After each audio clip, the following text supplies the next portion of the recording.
Hrvatska kreativna industrija polako, ali sigurno postaje prepoznatljiva na međunarodnom tržištu.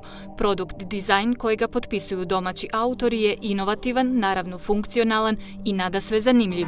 Njihova vrijednost također leži u tome što afirmiraju hrvatsku prirodnu i kulturološku baštinu na način da koriste lokalne resurse, da osuvremenjuju tradicionalnu proizvodnju namještaja od punog drveta. Drvo, kao jedan od prirodnih identiteta naše zemlje i njegova primjena kroz dizajn, pokazuju kako ga se na pametan način može koristiti kao gospodarski proizvod. Suvremene forme i linije masiva su jednostavne, lišene suvišnih detalja, a drvo djeluje potpuno prirodno. Drvo i kamen bili su inspiracija i kod nastanka ovih glinenih posuda. Da bih to postigla, moram promijeniti bazičnu glinu. Ja joj dodajem celulozu i ta celuloza mi omogućava da radim te strukture.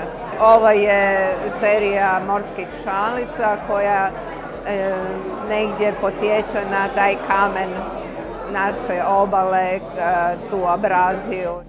Kada govorimo o rasvjetnim tijelima, možemo slobodno reći da naši dizajneri zasigurno otvaraju jedno novo poglavlje. Podna, čipkasta lampa svoje je izvorište našla u ženskoj narodnoj nošnji i samo potvrđuje originalnost ideja domaćih autora. Najlonka ima ovako lijepu podatnost. Ja sam razvlačila te najlonke jedan dan kroz ruke i vidjela da od njih mogu dobiti lijepu formu. Da, riječ je o navlaci za stolac ispletenoj od niti najlon čarapa, koje nisu prošle tehničku kontrolu u proizvodnji. Stolica je nastala, zapravo ideja je bila napraviti koncept, a ne neki serijski proizvod. Znači ona je nastala kroz neku igru, kao neki zabavni proizvod, a na kraju se dogodio proizvod koji se izvozi. On je već sada i u Izraelu, i u Kanadi, i u Milanu, i u Berlinu. Vrijeme je da na klasične kauče na rasklapanje zaboravimo.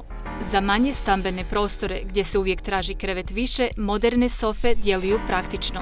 Funkcija sofe je da se zapravo razvlači krevet u dva jednostavna pokreta. Znači imamo mehanizam sa oprugama koje smo razvili specijalno za ovu sofu, gdje se sofa zapravo u prvom koraku se razvuče pokretom, povlačenjem prema sebi i zatim se spusti naslon i ovaj jastuk se ubaci u procijep.